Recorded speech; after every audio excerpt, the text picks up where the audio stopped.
Welcome to the Politics Guys, the place for bipartisan, rational, and civil debate on American politics and policy. I'm Michael Baranowski, a political scientist at Northern Kentucky University. With me today is my regular co-host, Cleveland area attorney and Republican factotum, Jay Carson.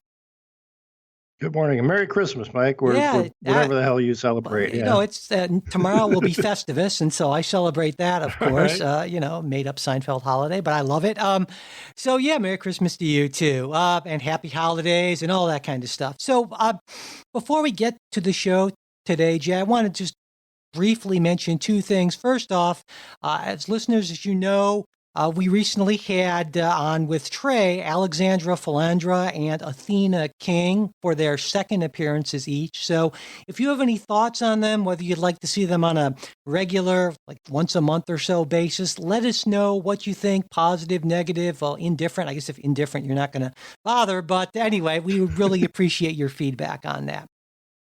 And you can get in touch with us, of course, mail@politicsguys.com. That probably helps to know that. Also, before we get started, you really need to figure out sort of like an American Idol type voting system, where like they just text, like America votes vote one kind time. Of thing. Yeah, that would be good. Yeah. That's a good idea, Jay. Yeah, well, maybe that's a New Year's resolution for the show. I don't know. Also, though, before we get started, we did want to let you know about our holiday schedule. This will be our last news show of the year, and we'll be back with our first show of 2019 on Wednesday, January 2nd. And on that day, Jay and I will be responding to listener questions, comments, that sort of thing. Though, if something huge happens before then, we might do a special episode that would have to be, pretty huge. With any luck, we'll get a little bit if of a America needs us, we'll be there. Exactly. That's you put it so well, Jay. Now, if you're one of our Patreon supporters, though, there will be a bunch of new things over the next few weeks. First off, as promised, I started releasing my 12-part series on American politics, and it's along with the accompanying PowerPoint decks. And basically, it's essentially the experience you'd get, for better or worse, if you took my American politics class at Northern Kentucky University. So that's there, and those will be coming out more and more. And also, next Saturday, December 29th, we'll be releasing the second installment of the in-depth policy series Jay and I are doing. And the topic this time will be racism and sexism. And Jay, I bet that's going to be a pretty lively debate, I would say. It's my sense of things. I think so. Yeah. And so that will be available to all of our Patreon supporters at the $5 a month or greater level. And supporters have access to all of that, either the special podcast app URL you get when you become a Patreon supporter, or through our Patreon site. That's patreon.com, patreon.com/politicsguys. There you go. And that's also where you can go if you want to become a Patreon supporter. All right. With that out of the way, let's get going.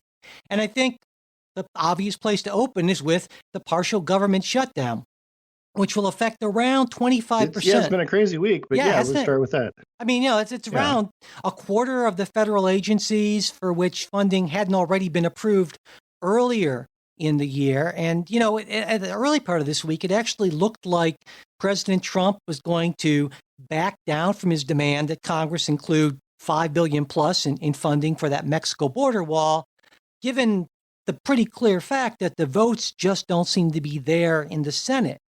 But then, after the president was presumably, I guess, informed that his plan B of having the military build the wall was, illegal, as well as hearing from a number of Freedom Caucus members, it seems like he stiffened in his resistance. And so the House responded with that near party line vote to approve $5.7 billion in wall funding. But unless Senate Majority Leader Mitch McConnell follows Trump's advice to exercise the nuclear option of doing away with the filibuster, I don't see this getting to the president's desk.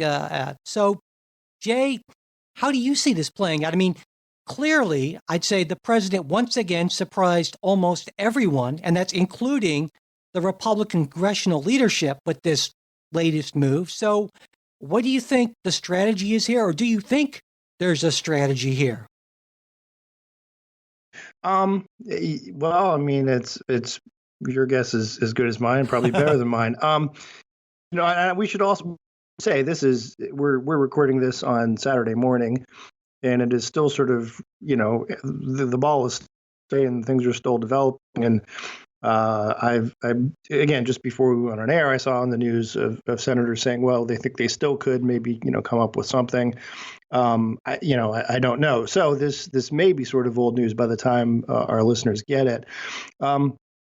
Overall, I mean, it's sort of, I wish Trump had, if he was going to do this, he should have done it earlier, if you know what I mean. And I'm just speaking strategically.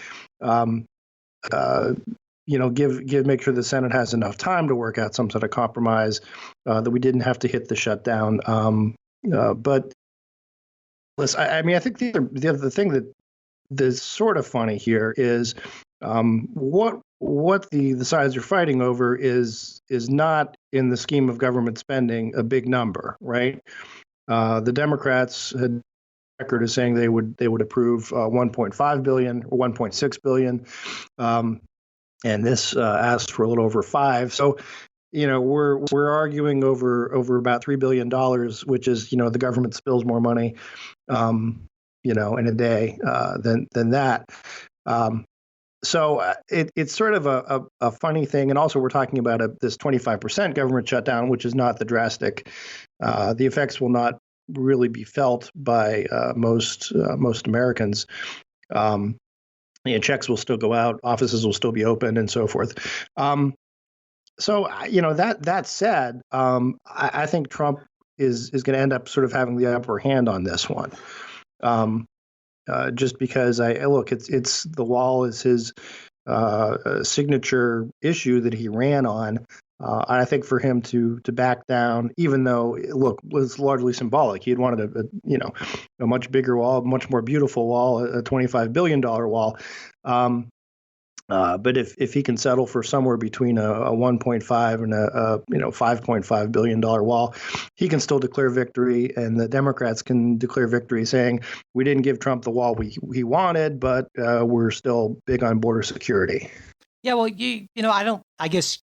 certainly President Trump is happy to declare victory. We'll talk about this in another story. It doesn't really matter what the facts on the ground are, because the president has a very tenuous relationship with the facts. But I mean, in terms of strategy, it seems to me that the Senate that doesn't have, there aren't the votes there to abandon the filibuster, even if McConnell wanted to, which I'd say he clearly doesn't. No, not over this. If you're going to go nuclear, you're not going to go nuclear over $3.5 billion. Right. You do it over Supreme Court nominees, which, that's what he did, obviously. So, all Democrats essentially have to do is hold firm for 2 weeks, at which point the new Congress convenes with a Democratic House majority, and all pending legislation from the previous Congress is dead. So, right. This is a pretty easy call for the Democrats. And that's why, and we've talked about this before, like, what's Trump's strategy? I don't think there's a strategy. I just think, he heard from these Freedom Caucus people calling him basically a wimp if he would back down, and that he was being soft, and he governs by emotion. So, well, I'm not soft, I'm the president. And so,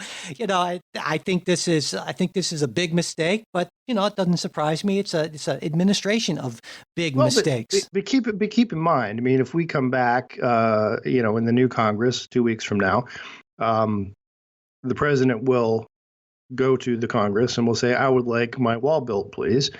And he'll ask for, whatever, $5 billion or whatever it was he was asking for before. And, Democrats who had been on record saying they would support $1.5 billion would be in sort of a difficult position to say, now, no, we're at zero. I think that's an issue. Yeah, no, I think they're going to say, well, we offered, I think we said 1.7, and that's going to be our offer. And, you wanted to own the shutdown. So, okay, own the shutdown then. And I think they forced him in a corner. And I don't see the Democrats moving on this. I hope that they don't move on this, because they have the leverage here. And so I think then they're doing the right thing. Yeah, no, I would, again, I agree with you in that most of the time Republicans lose shutdowns.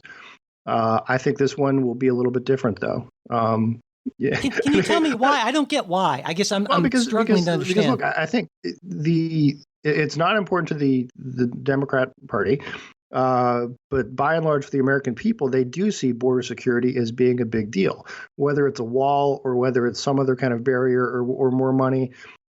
for Border Patrol or more money for the processing of people coming, whatever you want to call it. That's what Trump ran on, was I'm going to be serious on immigration. And I think the Democrats sort of balking it, and they're claiming it's, the fiscal issues. And I just don't think that sells anywhere. But I think when you've got these caravans coming up from Central America, I think the American people look at this and say, yeah, there is a problem here. I disagree. I think that you're in a little bit too much of a conservative bubble here, and certainly it's a problem to the Wall Street Journal editorial board, maybe, and some other folks on the right. But I don't think. I think the smart Democratic move would be say, you want $5 billion, we'll give you $10 billion for immigration reform, but that doesn't include a wall, and then put the president in that tough situation. Say, because all he wants the symbol. He doesn't. Sure. He just tweeted about it, saying there's this. He talked about this beautiful wall, this metal thing with spikes that he called, not only effective but beautiful. And my God, if you think that's beautiful, that says so much about, I think, the president's mindset and mentality. That's the sort of thing that a disturbed person says. It's just. I think it's more just his sort of use of language. He just doesn't have that big of a vocabulary, and he has the best words, Jay. The best words, But another point on this. Go ahead. Well, I look, I mean, as you and I know, and we've talked about this for a while. There is a wall. And portions of the border. There's fencing on other parts. Yeah. There are some parts there's nothing. There's electronic sensors. It's a variety of impediments, barriers based on sort of the likelihood of people crossing and the volume and so forth. So look, there's going to be some sort of physical thing there anyway. It's just how reinforced it becomes and where it happens. Look, going back, when Trump took office, you and I both talked about that. The idea of a border-long 50-foot wall was just not really going to happen. Right. For one, Republicans would balk at the fiscal problems with that, and the fact that in a lot of places it would be useless. But there are places where it would be useful and needed. For example, in December alone, with the Border Patrol picked up like 50,000 people illegally crossing. And that's the number. I can go back and double check, because that number struck me as insanely high. Numbers have been up. Yeah, definitely. Still, this is just to say that, and typically we talk about immigration, and I'm always happy to acknowledge that most of the folks who are here illegally are not here illegally because they snuck across the border. They had some visa or something that expired and they overstayed, and so forth. And we talk about those stats all the time. But you can't ignore that there is a big number, and that number is getting bigger. Yeah, and I agree. But to me, the solution of putting up a wall is exactly the wrong way to deal with it. Why are people crossing illegally? Because it's so difficult to get into the country legally. And so my solution is to take the money that we would spend on this big, ugly wall and spend this money on increasing our ability to process people through and to let them in the country legally, where they can become a part of our society, welcome them in, and it would be better for everyone instead of building this big, ugly eyesore. That's, to me, is the reasonable solution. I'm not sure. I can only say I appreciate where you're coming from, but that strikes me as kind of naive. I think if you want people to go through the legal process, you have to put up some sort of barrier to prevent them from going the other way. Why would they go through all the processing and do the paperwork when you just walk across the border? Now who's being naive? How much easier is it to get by in the United States if you're here legally as opposed to illegally? It's a lot easier. So I think, please, because everyone loves being in the country illegally. That's so much fun. It's awesome. Come on, Jay. Oh my gosh. I would, I'll tell you, I had a great conversation with the guy who runs the Thai restaurant that I frequent, who just sort of, again, this is out of nowhere, sort of launched, sort of here's your pad Thai, and then sort of launched into a thing about the wall and why isn't it being built. And he sort of went through everything he had to do to get into the country legally, what he had to do to get his wife into the country legally, how it took them 5 to 10 years, but they did it legally, and how he really resents people who just walk across and then say and then claim asylum. So I agree. I agree absolutely. There ought to be an easier, quicker way for people to get in here legally, and let's do that.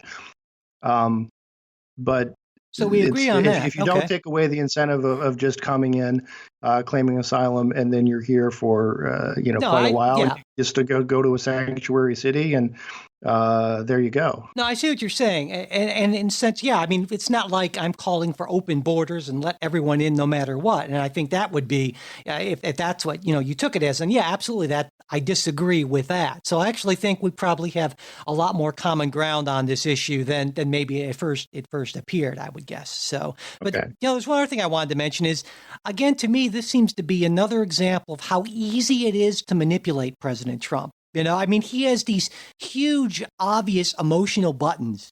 And if you press them, you can move him in all sorts of ways, something we'll get to in a minute here. Just think, wow, what a horribly, again, another example of why the presidency should not be an entry-level job in politics, So, but I said that a bunch of times. So speaking fair enough. My only point, and again, we should have got off. It was, I think as this plays out politically, I think the politics favors Trump. When you're talking about increased border security, we're asking for an extra couple $2 billion. Congress won't give it to them. And there's a partial shutdown because of it. I think I see what you're saying, but I think it depends on how the Democrats play it. So they certainly could play it in the wrong way, and to show that it's not about the money. I think they should be willing to appropriate, I said, $10 billion, but not for this big ugly wall, but for other things that would make a lot more of a difference. And last but not least, I'll just throw this out there because it hasn't come up yet, but it could well come up next time around. Trump could sweeten the deal and say, give me my $5 billion and I'll give you DACA. Now that would be interesting. I don't see him doing that, but yeah, we'll see. I think he would be manipulated out of that by whoever he talks to last, Stephen Miller, Freedom Caucus. Would be supporting Congress for that, I think. It would be interesting to see, but I don't think it's going to play out. But anyway, now in foreign policy news, the president once again stunned almost everyone in Washington by ignoring the advice of his top military advisors, proclaiming that we've defeated ISIS in Syria and announcing a pullout of U.S. forces. And this came not long after Trump's conversation with President Erdogan of Turkey, who argued that the rebels the U.S. is partnering with in Syria are allied with Turkish rebels that Erdogan sees as a threat to his authoritarian rule. Now, the consensus view of this move is that it's a big win for Syria, Russia, and Iran. And while President Trump denied this, at least in regards to Russia, Russian President Vladimir Putin flat out said that he was glad that U.S. troops would be leaving. And then shortly after this, the widely respected U.S. Secretary of Defense, Jim Mattis, announced his resignation. And in his resignation letter, Mattis wrote of the importance of U.S. alliances, of being resolute in dealing with countries whose strategic interests differ from those of the U.S., specifically mentioning China and Russia, and treating allies with respect. And he told the president, because you have the right to a Secretary of Defense whose views are better aligned with yours on these and other subjects, I believe it is right for me to step down from my position. Now, the reaction to his resignation was bipartisan concern, and I would say rightly so. And to me, it's one more instance of President Trump's emotionally based, uninformed, ill-considered, seat-of-the-pants approach to decision-making. And just, it's Trump being Trump to the detriment of us all. What do you think, Jay? Yeah, you're right. There's really not more else I can go with there. This is something that again stunned me. Again, not that I'm particularly in on anything more than anyone else who reads the news, but the idea that we would do this for a number of reasons. One, even assuming we can say that ISIS has been totally defeated, which I think you can say they've been mostly defeated, right? I mean, I think that's a fair statement. But there's still a very big strategic interest for us to stay there, and I know there are those who disagree with U.S. deployments around the world. I'm an internationalist, and regardless, I think Trump was correct back when he had criticized the Obama administration for the Iraq pullout, and likewise, this is exactly the problem when you simply announce that, okay, we're leaving now. All the opposition has to do is wait it out. It's more troubling because now it's not just there are bands of terrorists or folks who would wish us ill, but we also have the Russian presence in Syria. So I think it's absolutely a victory for Putin. And I would say, look, of all the stuff that people have complained about Trump being pro-Putin or pro-Russia, this is the biggest pro-Russia thing he's done, and it sort of strikes at some anti. I mean, he had been very hawkish in Syria, and the concern was, oh my gosh, is this going to push us to a confrontation with Russia that will end badly for everyone? So I guess you can say, well, no, I guess it won't. But it's troubling. Again, anytime you do one of these pullouts, it sends a message. Everything you do sends a message. Yeah. And I think that's the problem. So. And, and Mattis, the larger picture here is the more he does that sort of thing, the more of these sort of stable, well-informed, serious people say, you know what, I can't work for this guy, and quit. And the harder it becomes to get the best people to work for him. I'm given what we see, and especially what people know. Especially 2 years into your administration. Yeah, exactly. And given the fact that you won't have the cover of Congress entirely of your own party, you got to know what's going to be coming up. I mean, I certainly could see a lot of people saying, I'm not willing to deal with that sort of thing, and right. So I don't see this getting better. I see this just continually getting worse. And, and there are a couple ways to look at this. I think, there are some fellow.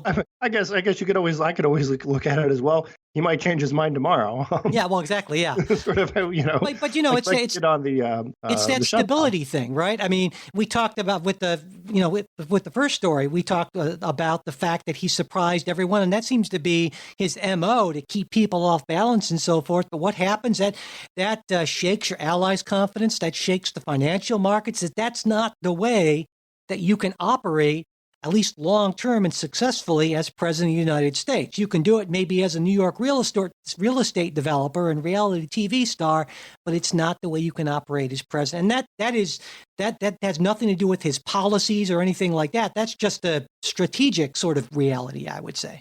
Yeah, that's exactly right. All right. Well, before we get to our next, I think we will miss James Mattis. He was someone that you and I both, I think, agreed on was a good pick for that job.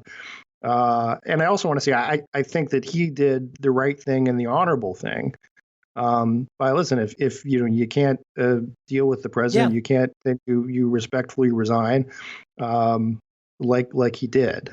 So I think hats off to him.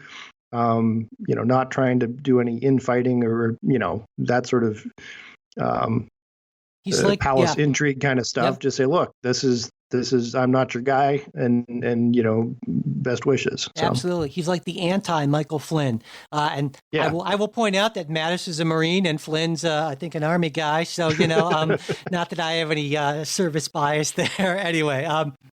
Now, before we do get to our next story, we want to thank our newest supporters on Patreon, sustaining supporters Wayne, Todd, Taj, Caleb, and Armand. Thank you all. And also, we have a new PayPal sustaining supporter, Carrie. So we really appreciate it. It means a lot to us. And Jay, I also wanted to mention that earlier this week, I was approached by someone in our podcast hosting services ad department. Mm-hmm. She told me there were companies interested in advertising on the Politics Guys, and she wanted to know if we were interested. Now, can you guess what my first response was, Jay? You said, go to hell. Well, I could say that. But my first response was, how much money are we talking about here? Exactly. Now, it actually turned out to be, it would be a fairly sizable chunk by our standards, but But then I thought about what we're trying to do here. Advertisers see you folks as consumers to be marketed to, and we tried that, and it just didn't sit right with us. We don't want to be part of that. Not just because ads are an annoyance, but because I think in a way I kind of see this show as kind of a community. I mean, sometimes a very dysfunctional community, at least if you listen to some of the Facebook stuff. But still, you're our listeners and our supporters, and we've made a commitment. At least I feel we've made a commitment to not using you as a means to an end, a way to help somebody move product. That's just sort of distasteful to me. Maybe a little less so to you, Jay, being a person of the right. I don't know. Well, it becomes will become less distasteful the more money they might pay us. Well, yeah, there's that. But anyway, for us to do this long term and sustainably, to keep on doing this, we do need your support. If you can help us out, that's great. If you're already a supporter and you're in a position to help us out a little more, hey, that's great too. We really appreciate it. And of course, if you want to do that, politicsguys.com/support, or you can just go to patreon.com/politicsguys. Thanks so much. Okay, moving on. It's weird to say this, but we actually do have some good policy news this week. So weird. Yeah, the Senate passed the First Step Act, which is a pretty significant overhaul of the criminal justice system by, I should point out, an impressively bipartisan margin of 87-12. And they joined the House, which earlier approved a version of the bill, and President Trump says he supports it, and it should be ready for his signature pretty soon. The new law will make a number of changes in the system, including pulling back on mandatory minimum sentences, reducing the 3 strikes penalty from life to 25 years, aligning sentences for crack cocaine with those for powder cocaine, and also allowing federal prisoners who exhibit good behavior and enroll in various rehabilitation programs to be eligible for early release. And so, Jay, I wanted to get your take on this in a couple of ways. First off, what you think about it. And secondly, I noticed that the only votes against it in the Senate came from 12 Republicans, including one senator I know you have a lot of respect for. That's Ben Sasse of Nebraska. And so I'm wondering why they weren't on board, and just in general, what you think about this. I'm wondering too. I mean, I guess the concern, and I have not read any specifics as far as Sasse's or these other reasons, other than the general, they don't think it went far enough in protecting people from violent criminals, and could put people back on the streets earlier than they ought to, or with shorter sentences and that sort of thing. I also would have, and this is just me, on the crack cocaine versus powder cocaine. That's a big debate going back from the 90s. Mm-hmm. The idea that crack cocaine was punished more heavily, the rationale being that it was more addictive, was more linked to violence. The other side of that being, this is a racial thing, because those who used crack cocaine were more often people of color than right. The powder cocaine was sort of a high end luxury drug. So from a purely policy standpoint, I guess that would be, to me, the objections to it. That said, I mean, I'll delve a little bit into personal stuff here, in that, and Mike, you may know this, and I don't know, but our listeners don't. But I've visited prisons. I've visited people in prison. I have. I'm a member of the Sixth Circuit Criminal Justice Act panel. So I take pro bono cases for prisoners, habeas corpus things, stuff like that. So it may surprise people, but I have in my past talked to a whole lot of people who are in federal prison, and I've visited state prisons, and I came away that it was really a life-changing experience almost. I think when I visited the Ohio Reformatory in Mansfield and met with the warden, and he made the point that almost everybody in there, and again, this was a medium security but violent offenders. Most everyone in there was going to be out eventually, within 5 years, 10 years, and they were going to go somewhere. And that really stayed with me, the importance of setting up a system where prisoners can have a life after they've served their time. And again, that's sort of, I know that that's at odds with a lot of the tough on crime sort of rhetoric that you get from the Republican Party. And not to say you should be tough on crime, but you need to do it with the understanding of these people are going to be out eventually and need to be rehabilitated and go somewhere. And this bill, again, it's aptly named First Step. It doesn't do a ton of stuff, but it would allow for that help with that integration after the sentence. It also, again, got rid of some mandatory sentencing provisions that were put in the early 90s that I can that judges hated. One, because they don't like stuff that limits their discretion, but there were cases, and again, I can attest to this as something on a personal level. In clerking for the appellate court, we'd see cases where we're just, this is terrible. There were people who were serving sentences for things that, were grossly, it seemed, out of line with the crime they had committed, but yet there was the minimum sentence. There was nothing the trial judge could do. They had no discretion to lower that. So, by and large, I think this is a good thing. And the story of how it came about is actually kind of fascinating. And I read, it was on CNN.com.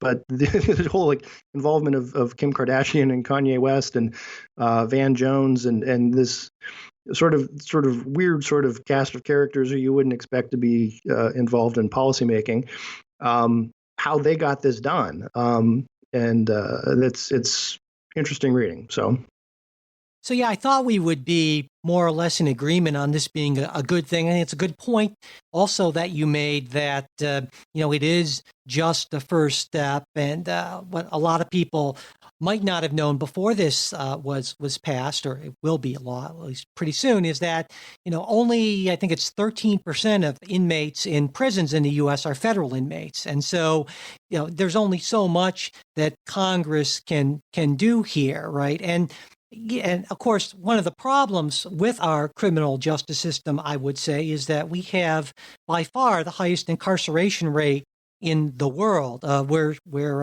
number one at, I believe it's 655 per 100,000, and number two is El Salvador and Turkmenistan. Those are the big three. Us and El Salvador and Turkmenistan, and that, if that isn't a sad stat, I don't know what is. And of course, at the federal level, there's only so much we can do. Though I'm happy for this. I applaud it, and I think it's a good thing.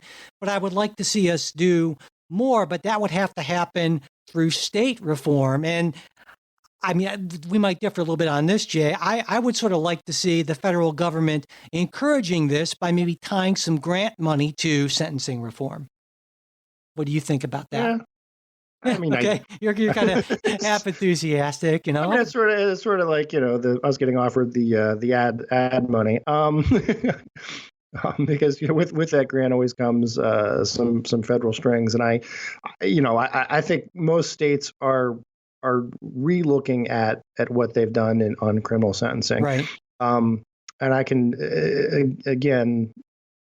Not that the show is all about me today, but I also, early in my career, I was, as a staff member to the Ohio Criminal Sentencing Commission when we did the last big rewrite of Ohio's criminal sentencing laws. And again, that would have been in the mid 90s. And so much of the criminal sentencing legislation that occurred in states and at the federal level during that time was so influenced by the crack cocaine epidemic and the violence that came with it that was in the late 80s, early 90s. So there was very much this mood and and the other thing that I've learned through so much of this is one of the biggest predictors in criminal behavior. It's not economics. A lot of times it's just a demographic thing, and there are demographic bulges that go through the system. If Right. you have a higher number of percentage of males between the ages of 18 and 25, who are statistically the ones who commit the most crimes, you're going to see more criminal behavior. It's just the numbers. That's not to say that these other factors you don't play into it, but sometimes there is just a number. And the other piece that I think the people should, there's a big misconception that we are locking up not a lot of nonviolent offenders. And that's not actually the case, because again, a lot of these sentencing reforms that took place in the 90s did focus on what's called community control sanction, some sort of probation or minimal time in a local facility as opposed to a state prison, in lieu of lengthy prison sentences for nonviolent offenders. But the problem that we've got is there are a lot of violent offenders who are out there and who are in the prison system, and again still need someplace. They're going to go somewhere. I think that's so. Absolutely. And I also wanted to point out that it's good that this happened now, because I think the chances of it happening in the next Congress would have been probably a bit lower, because my guess is that the House Democratic majority would have asked for more than maybe Republicans were willing to give in the Senate. And so it might have made a deal a little tougher. So I think this was the right time. There was a narrow window to make this happen, and I'm glad to see it happened. Well, there was actually, again, if you read, there was a vein within the House Democrat caucus that was very concerned that was opposing this just on the basis of they did not want to be seen as giving Trump a win. Sure.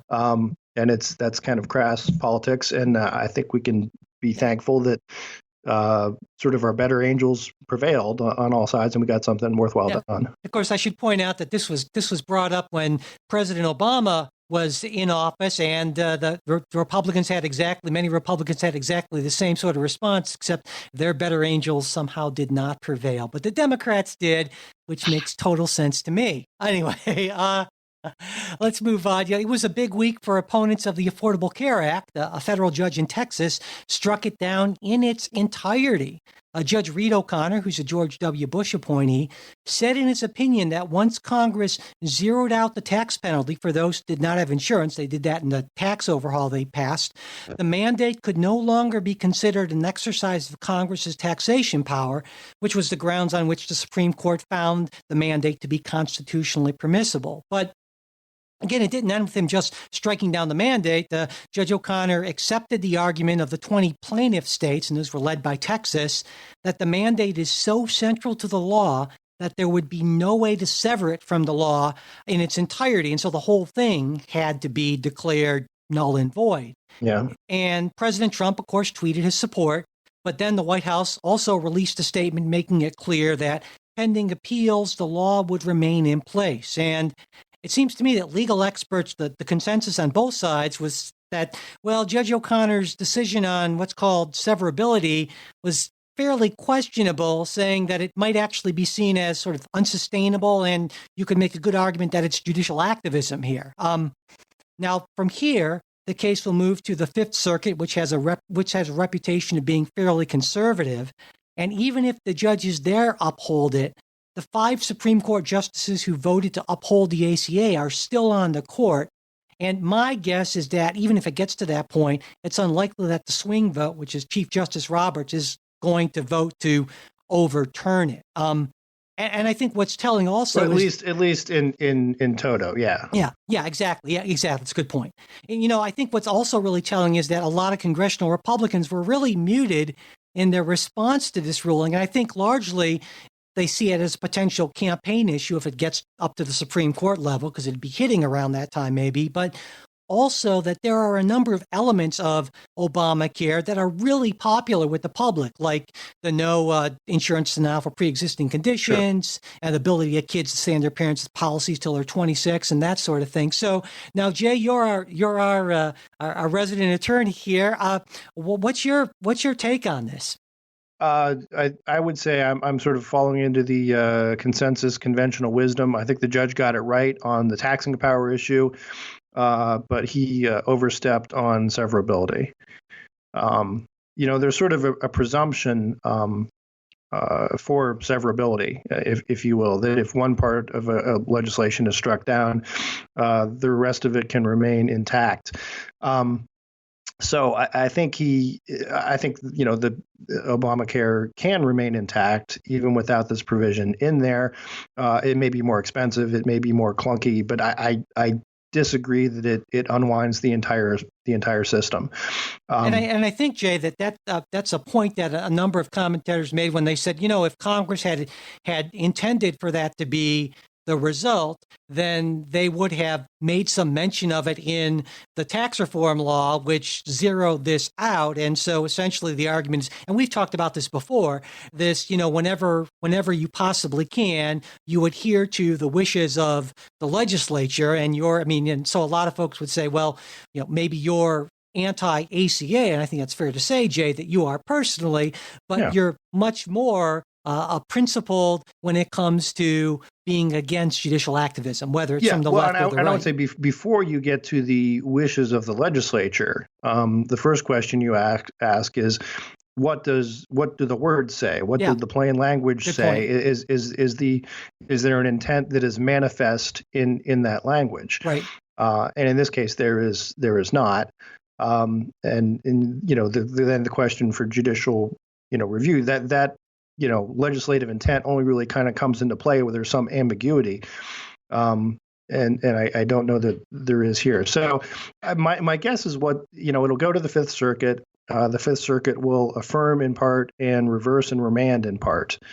Saying essentially, look, we think you're right on the tax power. This part is now a dead letter, but we would remand to the district court for a reevaluation of what parts of the statute are severable and what parts are not. Right. That sounds pretty reasonable. That would be my guess as well. Now, do you think then, if that's the case, then that will be that part that's being affirmed, the part about the mandate being not okay anymore, basically that element of it, does that get challenged, and does the Supreme Court sort of uphold that part of the ruling?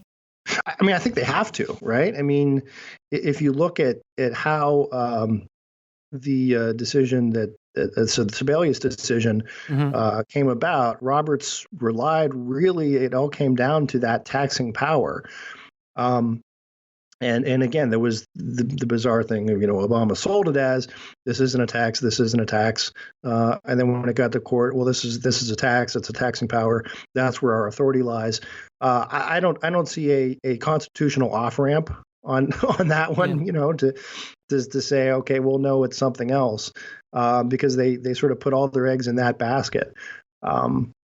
Or at least the majority, as you cobble it together, had all their eggs in that basket.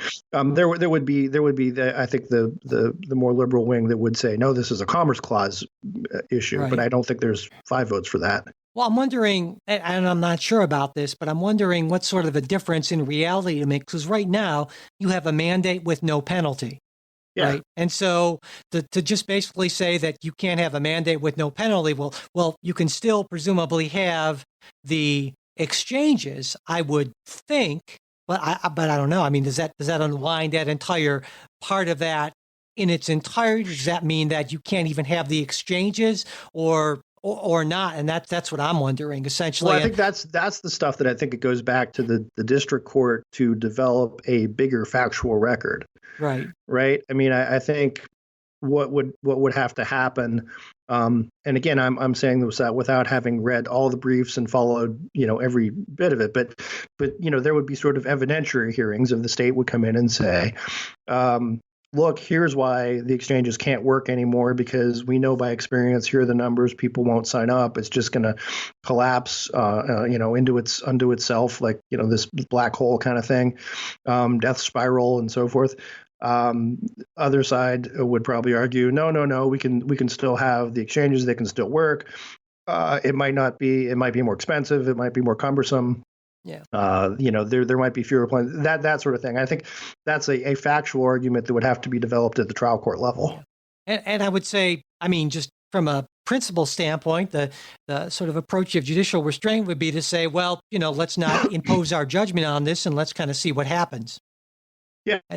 Yeah. So, but we will in fact see what happens. But that said, I mean, the other political piece of this is it does put the ACA in jeopardy, right? So it does sort of light this fire of, look, there is a chance that this whole thing could get knocked out. Somebody needs to do something to head that off. So I think that's Democrats, yeah. Well, it's a good issue for Republicans because they can sort of. You think every issue is a good issue for Republicans? No, but Obamacare overruled. I mean, that's still the headline, right? Yeah. And Trump, I think you ought to give Trump credit for saying, "Look, I'm not going to immediately. I will keep this in force pending appeal." As opposed to just doing an erratic sort of Trump thing, saying all exchanges are now illegal, right? This is how low the bar has become. Where when the president doesn't immediately sink the country into chaos, we're giving him credit. That's where we've sunk. Oh well, what are you going to do? Anyway, on that point, let's close. But I should mention, as soon as Jay and I are done recording this show in just a few minutes, we will be doing our special supporters only exclusive bonus show. Now, you might have been wondering, hey, what about the Michael Flynn sentencing thing? That was big news. We will be talking about that, as well as the recent rate hike by the Federal Reserve and that stock market drop that's maybe associated with it. If you're a supporter, that should be in your podcast app by the time you hear this. And if you're not a supporter, you can go to politicsguys.com/support or our Patreon page, patreon.com/politicsguys. But that is it for us today. We really appreciate you listening. And if you could subscribe to the show, share episodes, all that kind of stuff, leave ratings and reviews on iTunes, that would help as well. If you want to get in touch with us, mail at politicsguys.com. There's also our Facebook page, facebook.com/politicsguys page. And we are on Twitter at politicsguys. Executive producers of the Politics Guys are Michael Baranowski, Jay Carson, Trey Orndorff, Will Miller, and Bruce Johnson. Today's show is produced by Michael Baranowski. We'll be back with a new show on Wednesday, January 2nd. We hope you'll join us.